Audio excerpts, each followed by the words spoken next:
왕이라는 상징은 우리의 마음속에 거의 즉각적으로 질서, 중심, 안정감을 불러일으킵니다. 현명한 통치 아래 번영하는 왕국, 고유한 권위와 균형 잡힌 판단력, 책임 있는 리더십의 이미지가 떠오르지요. 하지만 이 강력한 존재가 단지 동화 속 인물이나 과거의 역사, 외부 권력 게임에만 속한 존재일까요?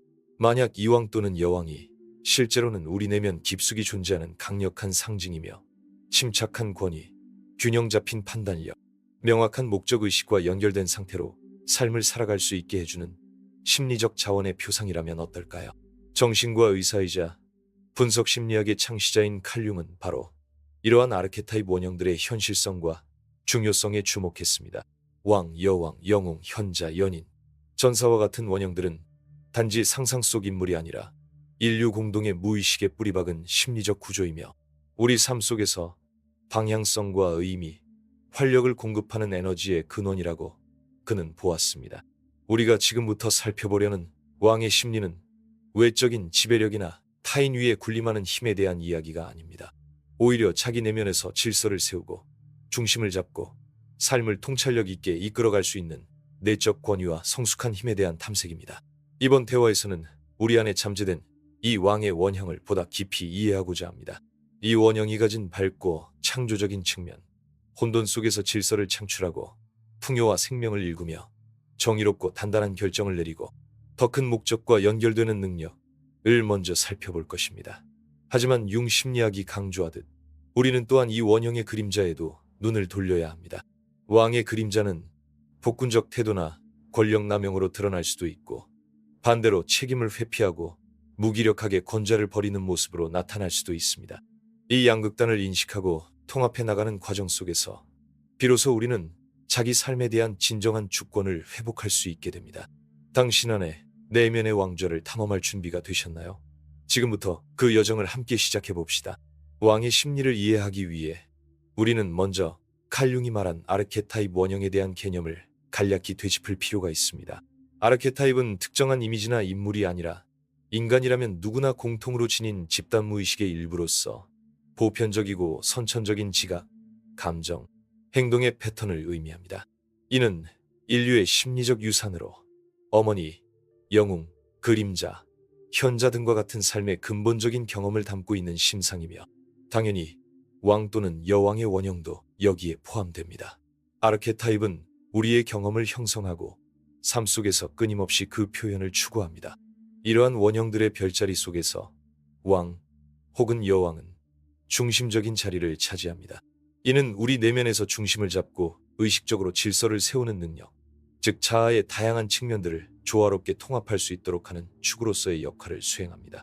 융이 말한 자기 셀브, 우리 존재 전체의 중심이자 본질과 깊은 연관이 있으며 왕의 원형은 우리가 우리 자신의 내면 왕국을 지혜롭고 균형 있게 다스릴 수 있도록 돕는 상징적 기능을 합니다. 이 원형이 성숙하게 통합되었을 때 가장 두드러지는 특성 중 하나는 바로 중심성과 차분한 권위입니다. 미숙한 상태의 원형이 충동적이고 반응적으로 나타나는 데 반해 통합된 왕의 에너지는 깊은 내면에서 우러나오는 안정감과 균형을 기반으로 작동합니다. 감정적 폭풍이나 외부 혼란 속에서도 쉽게 흔들리지 않으며 오히려 그 존재 자체로 주변을 진정시키고 안정시키는 힘을 가집니다.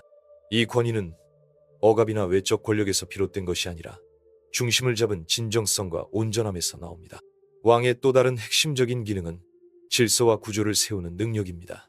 이 구조는 우리의 내면, 가족, 혹은 우리가 이끄는 공동체 전체를 포함합니다. 성숙한 왕은 건강한 경계를 설정하고 삶을 지지하고 성장시키는 시스템과 리듬을 만들어냅니다. 동시에 무질서와 방치, 해체의 힘과 싸우며 심리적 사회적 안정을 유지하려는 에너지로 작용합니다. 우리는 이 에너지를 통해 인생의 방향을 설정하고 우선순위를 정하고 장기적인 목표를 향해 나아갈 수 있게 됩니다. 이러한 질서 창조의 능력은 정의로움, 그리고 더 큰 전체에 대한 깊은 연대감과도 연결되어 있습니다. 성숙한 왕 또는 여왕은 자기 자신이나 소수의 이익을 위해서가 아니라 전체 왕국의 안녕을 위해 통치합니다. 그는 다양한 관점과 요구를 고려하고 구성원 모두의 삶을 보살피며 조화롭고 공정한 결정을 내릴 수 있는 지혜를 지닙니다. 이 안목과 책임감은 진정한 리더십의 핵심입니다. 혹시 당신은 지금까지의 삶에서 이러한 왕의 에너지를 품은 사람을 만난 적이 있나요? 커뮤니티의 리더, 영감을 주는 교사, 현명한 치료자, 혹은 가족 내 연로한 구성원 등 그 존재만으로도 주변에 안정감과 신뢰를 주는 이들 말입니다. 그들은 갈등과 위기 속에서도 흔들리지 않는 중심성과 명확한 시선을 갖고 있으며 큰 소리나 강압 없이도 그 권위가 자연스럽게 느껴집니다. 또는 당신 자신이 어떤 중요한 순간에 예상치 못한 차분함과 결정력, 목적의식을 발휘했던 경험이 있을지도 모릅니다. 이러한 결정력 또한 왕 원형의 중요한 측면입니다. 성숙한 왕은 상황을 두루 살피고 원칙에 기반하여 어려운 결정도 내려야 할 때는 내립니다. 이는 충동이나 무책임함이 아닌 내적 중심성과 통찰에서 비롯된 행동입니다. 이때 그는 다양한 내면의 목소리 또는 공동체 내 다양한 입장을 듣고 억압이 아닌 통합적 관점에서 조화를 이끌어내려 합니다. 이는 왕이 마법사 현자의 원형과 연결될 때 더욱 깊이를 가집니다. 여기서 강조하고 싶은 점은 왕이라는 용어가 남성적 역할이나 전통적인 권위만을 지칭하는 것이 아니라는 점입니다. 이는 성별과 무관한 심리적 기능이며 인간이라면 누구나 잠재적으로 접속할 수 있는 중심성, 질서, 정의, 목적의 에너지입니다. 따라서 이 원형을 이해하고 의식적으로 개발하는 일은 우리가 자기 실현, 인디비주에이션을 향해 나아가는 여정에서 매우 중요한 단계가 됩니다. 이제 우리는 이 왕의 원형이 지닌 또 하나의 고유한 힘, 즉 생명을 부여하고 축복하는 능력에 대해 더 깊이 살펴보려 합니다. 이는 왕의 본질이 단지 통치나 규율에 그치지 않고 존재 전체의 생기를 불어넣는 창조적 에너지임을 보여줍니다. 내면과 외부 세계에 질서와 안정, 정의를 부여하는 중심축으로서의 왕의 이미지를 이해했다면 이제 우리는 그보다 더 본질적이고 아름다운 능력 하나에 주목할 수 있습니다. 그것은 바로 왕이 지닌 생명 창조적이고 생기를 불어넣는 힘, 즉 생성력입니다. 성숙한 군주의 원형은 단지 현재의 질서를 유지하거나 관리하는 데 그치지 않고 심리적, 창조적, 관계적, 영적 삶이 풍요롭게 꽃피도록 하는 근본적인 원천이 됩니다. 왕은 통치할 뿐 아니라 삶이 자라날 수 있는 환경을 창조하는 자입니다. 이러한 생성력은 자기 자신을 넘어서 타인을 돌보고 성장시키고 영감을 불어넣는 능력과 직결됩니다. 이는 다음 세대를 양육하거나 공동체를 위한 프로젝트를 일구거나 주변 사람들의 잠재력을 지지하거나 혹은 자신의 내면 정원, 자신의 창조성이나 영성을 가꾸는 일로 나타날 수 있습니다. 왕의 진정한 힘은 지배하는 데서가 아니라 꽃 피우게 하는 능력에서 드러납니다.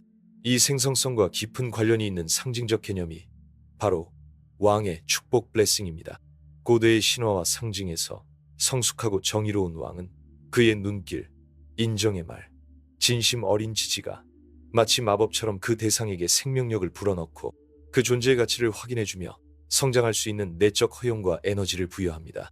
왕의 축복은 중심의 생명 에너지가 주변부로 흘러가는 순간이며 그로 인해 그 대상은 생기를 얻고 자신을 실현할 수 있게 됩니다. 이러한 관점에서 보면 생성적인 왕은 그저 규율자가 아닌 현명한 정원사라 할 수 있습니다. 그는 울타리를 세워 경계를 만들고 질서, 토양을 준비해 안정된 환경을 조성하며 기초 마련, 물을 공급하고 햇빛을 조율하며 자원 제공, 아직 여리고 연약한 새싹들을 보호합니다. 보살핌과 인내. 이처럼 그는 생명의 다양성과 풍요로움이 안전하게 성장할 수 있도록 능동적으로 양육합니다. 신화와 전설 속 왕의 이미지들도 이러한 생명적 힘을 잘 보여줍니다. 예를 들어 아서 왕전설에서 카멜롯은 이상적인 통치의 상징이며 정의와 용기, 공동선을 위한 질서 있는 공간입니다. 성배 전설에서는 왕의 건강과 영성의 상태가 직접적으로 그가 다스리는 땅의 비옥함과 연결됩니다. 왕이 병들면 땅도 황폐해집니다. 이는 곧 왕의 내적 통합과 생성력이 공동체 전체의 생기와 직결된다는 상징입니다. 이러한 아르케타입의 지혜는 오늘날의 심리학과 리더십 이론 속에서도 뚜렷이 드러납니다. 특히 긍정적 리더십, 포지티브 리더십 연구에서는 명확한 목적, 공정한 분배, 심리적 안정감 제공, 개인의 성장 지원, 창의적 도전 장려 등의 특성이 직원들의 몰입도, 행복감, 창조성, 지속 가능한 성과와 밀접한 관련이 있음을 보여줍니다. 즉, 내면의 왕으로부터 나오는 진정성 있는 리더십은 실제로 공동체와 조직을 꽃피우게 하는 힘입니다. 이러한 생성적인 왕의 힘은 그 그림자와 극명하게 대비됩니다. 폭군, 타이런트으로 나타난 왕은 생명을 억누르고 에너지를 착취하며 두려움과 통제를 통해 권력을 유지합니다. 그는 질서를 세우지만 그것은 생기를 말라가게 하는 무생명적이고 경직된 질서입니다. 반면 책임을 회피하는 무력한 왕, ABDK링 킹, 안정과 보살핌을 제공하지 못한 채 혼돈과 방임 속에서 왕국을 황폐하게 만듭니다. 오직 내면의 힘과 책임감, 질서와 돌봄을 통합한 왕만이 진정으로 축복하고 생성할 수 있습니다. 그러므로 우리 자신 안에 왕의 에너지를 키운다는 것은 우리 내면의 가능성들, 아직 실현되지 않은 재능들, 삶의 아름다운 부분들을 진심으로 인정하고 돌보는 능력을 기르는 일입니다. 나는 내 주변과 관계 속에서 얼마나 긍정적이고 생기를 주는 존재가 되고 있는가? 나 자신의 성장을 위해 어떤 비옥한 토양을 만들어주고 있는가? 그리고 내 삶 속 사람들과 공동체는 어떻게 더 잘 꽃필 수 있을까? 이 생성력은 다음 단계에서 다룰 왕의 핵심적 기능, 더 크고 초월적인 목적과의 연결, 과도 깊이 맞닿아 있습니다. 이제 왕의 원형 아키타입이 지닌 생명력과 축복의 능력을 살펴보았으니 우리는 그 힘이 단순히 무작위로 작동하는 것이 아니라 깊은 의도성과 방향성을 지닌다는 사실에 주목할 필요가 있습니다. 성숙한 군주의 본질을 정의하는 또 하나의 중심축은 바로 자기 자신을 초월하는 목적과의 깊은 연결입니다. 통합된 왕 또는 여왕은 자신의 영광이나 안락을 위한 통치를 하지 않습니다. 그는 언제나 자신을 넘는 무언가를 섬기며 그를 통해 자신의 권위를 정당화합니다. 왕의 원형이 따르는 이 목적은 개인적 욕망을 넘어서 있다는 점에서 뚜렷이 구분됩니다. 삶의 초기 단계에서는 인정욕구, 안전, 지식 추구, 쾌락 등 자아중심의 동기들이 자연스럽게 우리를 이끌 수 있습니다. 하지만 성숙한 왕이 따르는 목적은 그 이상입니다. 그것은 자신의 내면 세계 정신과 영혼의 영역에서의 질서와 통합을 추구하는 것일 수도 있고, 가족이나 공동체, 직업적 사명, 혹은 더 높은 영적, 도덕적 가치를 섬기는 삶일 수도 있습니다. 중요한 건 그 목적이 자기 자신만을 위한 것이 아니라는 점입니다. 이처럼 자신을 초월한 목적과의 연결은 왕이 삶의 혼란 속에서도 방향을 잃지 않게 해줍니다. 자신의 선택과 행동, 때로는 희생까지도 더 큰 의미에 봉사하고 있다는 내적 확신은 우리에게 삶의 깊은 의미와 일관성을 부여합니다. 어떤 결정이 단순히 나에게 유리한가가 아니라 내가 섬기려는 왕국에 진정으로 이로운가를 판단의 기준으로 삼게 됩니다. 그러한 목적 지향성에는 반드시 책임이 동반됩니다. 진정한 왕은 자신의 위치를 특권이 아니라 사명으로 인식합니다. 그의 권력은 소유가 아니라 돌봄의 의무이며 섬김의 방식으로 드러납니다. 그는 자신이 책임지는 세계 왕국의 건강과 조화를 자신의 의무로 느끼며 그 전체에 대한 헌신 속에서 진정한 힘과 존경을 얻습니다. 그렇다면 이러한 초월적 목적은 어디에서 오는 것일까요?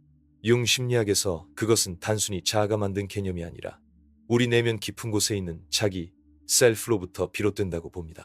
자기란 우리의 전체성, 존재의 중심이자 궁극적 가능성이며 바로 이 자기 셀레프가 우리에게 꿈, 직관, 상징, 우연의 사건들 동시성을 통해 고유한 삶의 방향을 제시합니다. 왕은 이러한 자기의 소리를 듣고 그에 응답하여 자신의 행위와 결정을 조율하는 의식화된 자아의 상징입니다. 상징적으로 말하면 그는 신의 뜻을 듣고 실천하는 지상의 대리자입니다. 그러나 여기에도 그림자가 있습니다. 왕의 왜곡된 그림자 형태 중 하나는 폭군, 타이런트입니다. 그는 겉으로는 공동선과 사명을 말하지만 실제로는 자신의 권력 유지를 위해 그 모든 수사를 이용합니다. 그의 목적은 자신을 확대하는 것이며 필요하다면 왕국 전체를 희생하면서까지 자신의 욕망을 정당화합니다. 반면 무력한 왕은 어떤 목적도 가지지 못한 채 삶의 방향성을 잃고 두려움이나 무관심 속에 왕국이 무너지는 것을 방치합니다. 따라서 우리 내면의 왕의 에너지를 진정으로 활성화하기 위해서는 내가 진심으로 헌신할 수 있는 목적이 무엇인지에 대한 깊은 자기 탐색이 필요합니다. 지금 나의 왕국은 어디입니까? 그것은 나의 정신 건강일 수도, 가족의 안정일 수도, 공동체의 봉사나 정의를 향한 실천일 수도 있습니다. 그 목적이 단순히 나를 위한 것이 아니라 나를 넘어서는 생명과 가치를 위한 것이라면 그것이 바로 내면의 왕이 나에게 부여한 소명일 수 있습니다. 이러한 목적과의 연결은 우리 삶의 기준점이 되며 혼란과 고통 속에서도 흔들리지 않는 힘과 회복 탄력성의 원천이 됩니다. 우리가 왜 행동하는지를 알고 있다면 우리는 버티고 견디고 필요한 결정을 내릴 수 있는 내면의 중심을 얻게 됩니다. 이제 우리는 왕의 밝은 면모, 즉 질서, 생성, 목적이라는 세 가지 핵심 자질을 이해했습니다. 다음으로는 이 원형이 빛을 잃을 때 우리 안에서 어떻게 폭군이나 무력한 존재로 왜곡되는지를 살펴보려 합니다. 이것이 바로 왕좌의 그림자들입니다. 이제 우리 여정은 왕의 원형에 대한 탐구를 계속하며 그 빛에 대해 살펴본 후 세상을 질서 있게 만들고 생명을 낳고 목적에 헌신하는 힘, 이제는 그 강력한 에너지가 어떻게 왜곡될 수 있는지 그 그림자와 마주할 때가 되었습니다. 융이 날카롭게 가르쳐준 것처럼 빛이 있다면 반드시 그림자도 있습니다. 원형의 어두운 측면을 외면한다면 오히려 그 어둠에 지배당하게 될 위험이 따릅니다.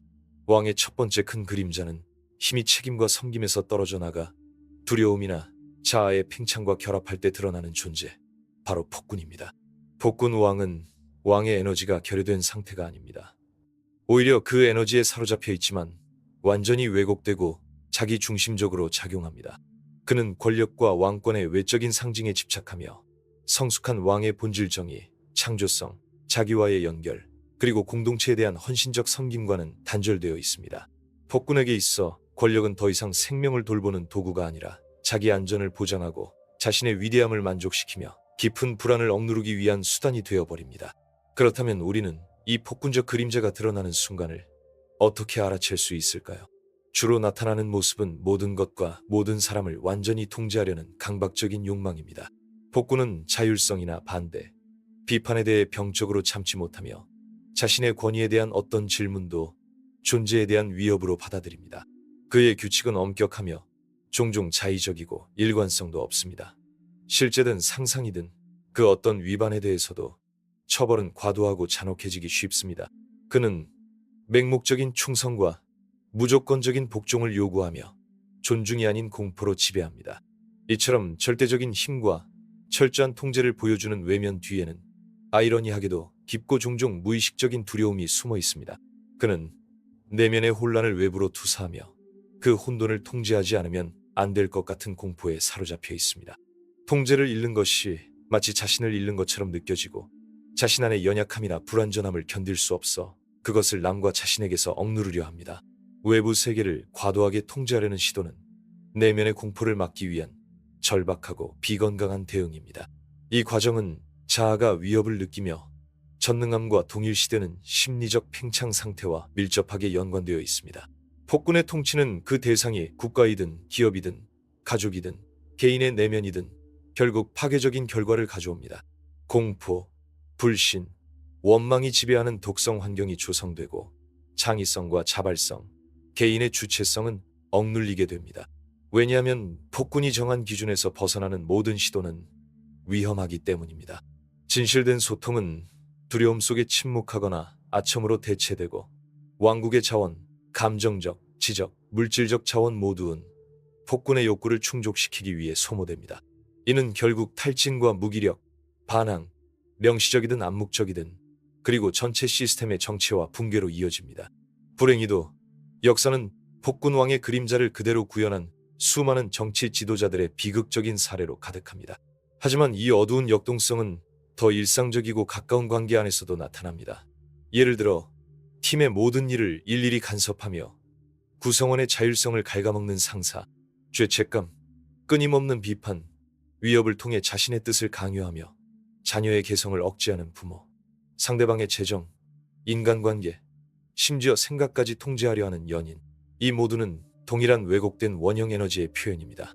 무엇보다 중요한 것은 우리 안에 내면의 폭군이 존재할 수 있다는 사실을 인식하는 것입니다. 우리 모두에게는 자신을 향해 폭군처럼 행동할 수 있는 심리적 측면이 잠재되어 있습니다. 실수를 용납하지 않는 가혹한 내면의 비판자, 감정 표현을 부적절하거나 약하다고 억누르는 목소리, 외부의 시선이나 통제 상실에 대한 두려움으로 스스로에게 가혹한 규칙을 강요하는 그 부분 말입니다. 과도한 완벽주의나 자기 비판은 바로 이 내면의 폭군이 지배하는 징후일 수 있습니다. 그러므로 왕의 원형을 온전히 통합해 나가는 여정은 우리 안에 존재할 수 있는 폭군적 에너지를 솔직하게 인식하는 것에서 시작되어야 합니다. 내 삶의 어느 부분에서 이러한 통제적이고 경직된 그리고 판단하는 에너지가 미묘하게 혹은 교묘하게 작용하고 있을까요? 특히 내가 위협을 느끼거나 불안하거나 반대로 지나치게 강한 위치에 있다고 느낄 때 나는 다른 사람의 입장을 무시하고 내 뜻을 강요하지는 않나요? 이 그림자를 인식하는 것이야말로 그것에 지배당하지 않기 위한 첫 번째 중요한 걸음입니다. 하지만 폭군은 왕의 그림자 중 하나일 뿐입니다. 이와 정반대에 마찬가지로 문제적인 또 다른 왜곡된 모습도 있습니다. 바로 무기력한 왕 혹은 퇴위한 왕입니다. 왕의 원형에서 나타나는 첫 번째 큰 왜곡이 권력의 폭군적인 남용이라면 두 번째 왜곡은 그 못지않게 왕국의 건강을 해치는 완전한 퇴위, 즉 책임의 포기입니다. 여기서 우리는 약한 왕의 그림자, 즉 자신의 자리를 차지하지 못하고 권위와 책임을 외면하는 군주의 모습을 다룹니다. 폭군이 과도한 통제와 경직으로 인해 죄를 짓는다면 약한 왕은 존재의 부재, 수동성, 그리고 필요한 구조와 방향을 제공하지 못하는 무능력함으로 인해 왕국을 방치하고 그것을 혼란과 무관심에 취약하게 만듭니다. 약한 왕은 반드시 자질이나 잠재력이 없는 사람을 의미하지는 않습니다. 그의 약함은 왕관이 상징하는 권력과 책임을 지탱하지 못하는 데에 있습니다. 그는 갈등이나 불편함을 야기할 수 있는 어려운 결정을 피하는 경향이 있으며 경계나 질서를 유지하기 위해 필요한 대면을 회피합니다. 종종 우유부단하고 외부의 의견에 쉽게 휘둘리며 자신의 중심과 비전을 잃게 됩니다.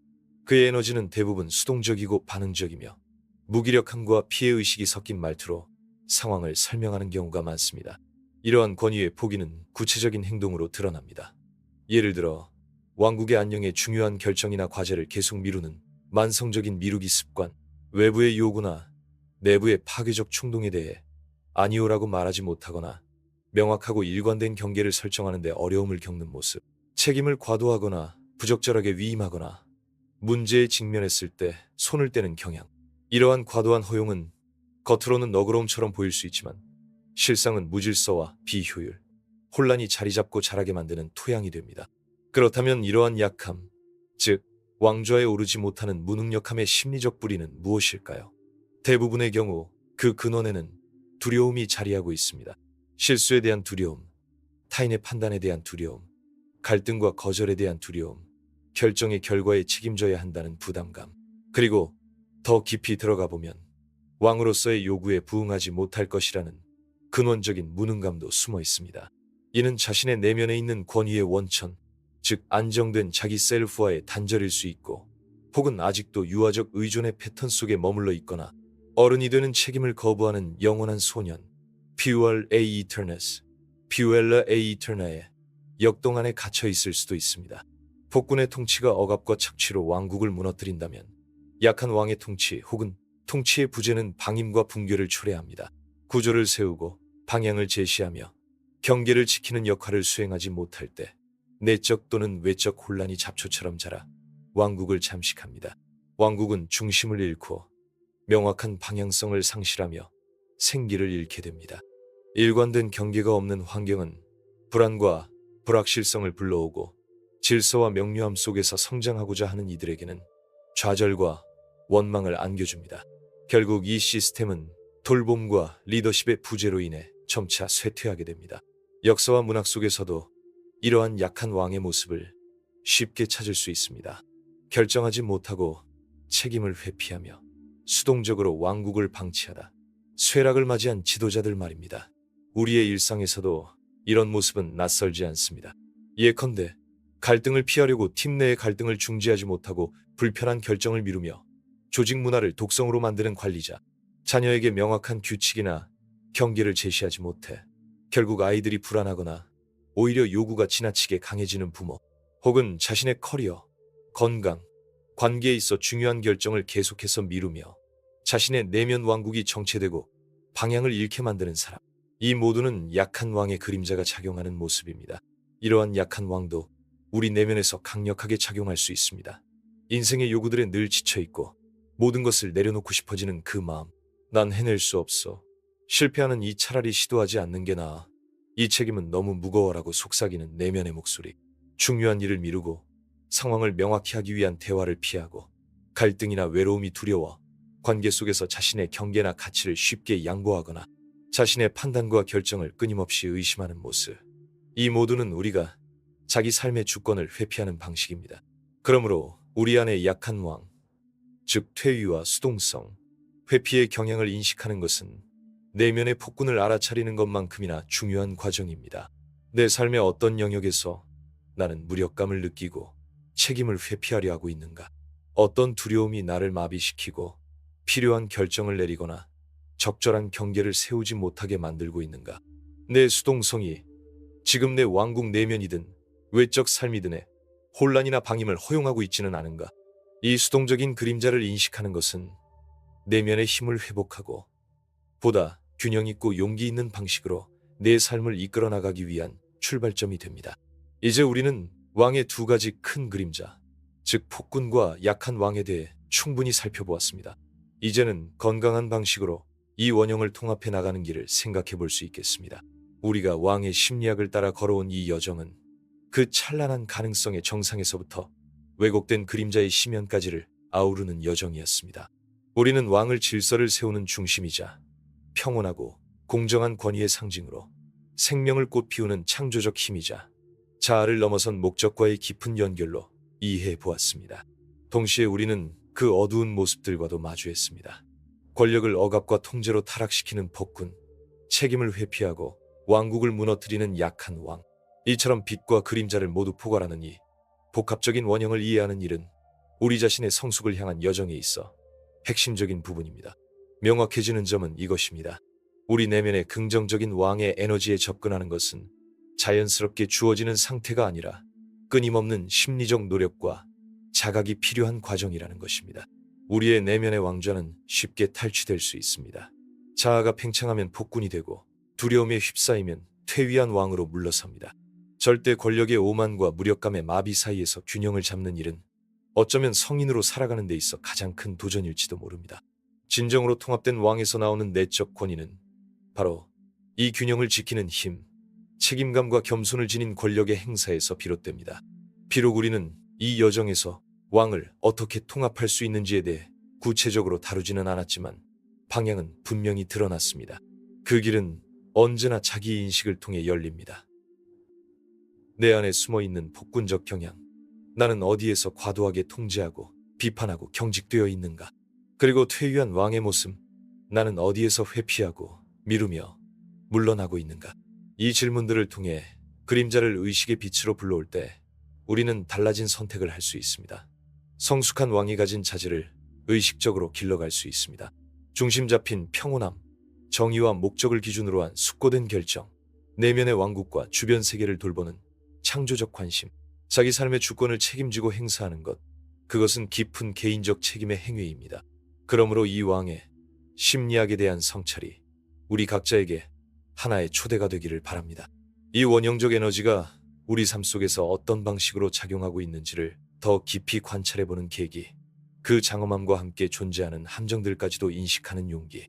우리 안의 왕 혹은 여왕을 기르는 일은 평생에 걸친 작업이며 더 진실되고 목적 있고 의미 있는 삶을 살기 위해 반드시 필요한 일입니다. 우리가 각자의 왕국을 점점 더 지혜롭게 공정한 마음으로 책임 있는 주체로서 다스려 나가기를 바랍니다.